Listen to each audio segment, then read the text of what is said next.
Now there really is a bit of a trick here, and I know it may seem like a small thing, but when you cut your wire, it's going to have a natural bend to it from coming off the roll of wire. So what you want to do when you hammer your furrow on here is you don't just want to lay it down and hammer it this way. You don't want that to happen. The reason is when you go to bend it later on, it ends up kind of in the way of the locking mechanism. So what you want to try to do is you want to hammer it so that it is this way, so it lays down flat.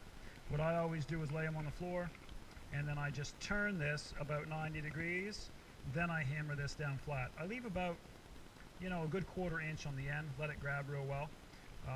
So I'll show you that. Basically just crouch down here. I just use them on a concrete floor. I'm not fancy. I just do what works. So laying it out like this, no problem. And twist up the end, turn it about 90 degrees, and just hammer it. 3 or 4 good shots like that, and this is what you end up with. Okay? That might have been a little too much there, but it's not too bad. Okay? So that's pretty simple. Step number 1 is done. Next thing, you're just going to need a regular pair of pliers. You're going to want to grab your snare right at the lock and bend it away from you. Hold it and then just pinch it a little bit. What you want to end up with is this. Okay? It'll allow the lock to slide much easier up and down the cable. Okay, so there's what you got. I build a dozen of these at a time, like I say, but we're just going to do one for right now. Okay, so there's what you should have. Next, grab a lock. Again, I use a slim lock, 3/32. They're pretty standard, they're pretty cheap to buy. All you want to do is slide your lock onto your wire, all the way down, and then over that little bend that you just built, take the open end of your wire, slide it through your lock, and congratulations, you've pretty well got a snare built.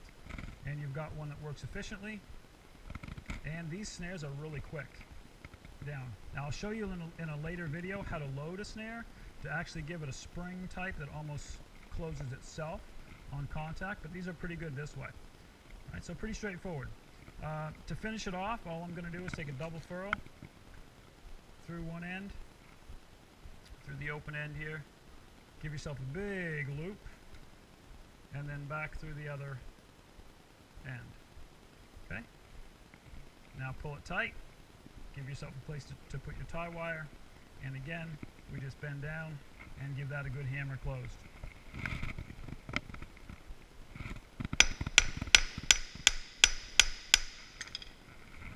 Alright, you've done it. Congratulations, you built your first snare. Won't take you long once you get started. This is what you end up with. Okay? Nice loop. Coyote, fox, bobcat, depending on how you set it. Good, solid. Put your tie wire here and away you go to a tree. Single furrow, single lock. No spring, nothing fancy. Just a good, straight, old-fashioned country snare. A little less than 50 cents to build. And will catch most of the critters that come down your trail. Again, there's tons of different people that will tell you tons of different things about snares. Should have a kill spring, should have this, should have that, should have a deer stop, depending on what state or province you're in, all of those types of things. All I'm showing you is the basic construction of a snare here, and it's cheap, quick, easy to build. I build hundreds of these a year, and the more snares you got out, the more fur you're going to catch. Pretty simple. Okay, just quick to review. 38 inches of wire is what I start with. Hammer a single furrow onto the end. Give it a bend to give it that about 90 degrees. Grab a lock, onto the lock, down around the bend, back through. There's your basic snare. Double furrow, onto the end,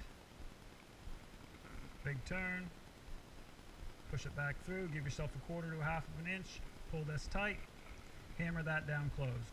And once again, there is your snare already built. Okay, perfect. Well, just wanted to share with you, this NBWildman here once again. Go ahead and subscribe to my channel, give us a like, send us any questions. Always willing to help if we can. And I'll come back with another video here in a moment and show you how to load a snare. put a little spring in it so that it will slide itself shut, so the animal doesn't actually have to push through it in order for it to close. So, NBWildman, signing out.